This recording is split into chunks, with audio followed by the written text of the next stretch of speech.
ఉన్నారు। ఈ విధానాన్ని అఖిల భారత యువజన సమైక్యగా మేము తీవ్రంగా ఖండిస్తున్నాం। ముఖ్యంగా వైజాగ్లో విద్యార్థి యువజన సంఘాల నాయకుల పైన అక్రమంగా రోడీ షీటర్లు బనాయించారు। తక్షణమే మీరు దాన్ని వెనక్కి తీసుకోకపోతే రాష్ట్ర వ్యాప్తంగా మేము ఉద్యమాలు చేపడుతున్నాం।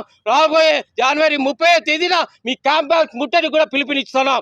కాబట్టి ఇప్పుడైనా పీపీపీ విధానాన్ని రద్దు చేయాలి। అలాగే నిరుద్యోగ భృతి ఇవ్వాలి। 4 లక్షల ఉద్యోగాలు ఏడాదికి మీకు ప్రామిస్ చేశారు, దాని తగ్గట్టు ఉద్యోగ కల్పన చేయాలి। ప్రభుత్వ శాఖల్లో ఖాళీగా ఉన్నటువంటి పోస్టులు విడుదల చేయాలి। అలాగే ఈ సంవత్సరానికి 8 లక్షల ఉద్యోగాలు లేకుంటే నిరుద్యోగ భృతి అన్నారు, తక్షణమే ఆ జీవో విడుదల చేయాలి। అలాగే వామపక్షుల నాయకుల మీద పెట్టిన పీడీ యాక్ట్, విద్యార్థి యువజన సంఘాల మీద ఏఎస్ఎఫ్ ఏవై నాయకుల మీద పెట్టిన రోడీ షీటర్లు తక్షణమే ఎత్తివేయాలని మేము డిమాండ్ చేస్తున్నాం। లేకుంటే జనవరి 30వ తేదీన చలో అసెంబ్లీకి పిలుపునిచ్చాం। మీ పూకటి వేలను కూడా కదిలించే ప్రయత్నం విద్యార్థి యువజన సంఘాలు చేస్తున్నాయి। గతంలో కూడా మీ చంద్రబాబు నాయుడుకి తెలుసు, మీకు తెలియకపోవచ్చు, పిల్లకాకి గుండెలు దెబ్బ విద్యార్థి యువజన సంఘాలతో పెట్టుకుంటే మీరు ఎలాంటి గతి పెడతారో మీ తండ్రికి తెలుసు।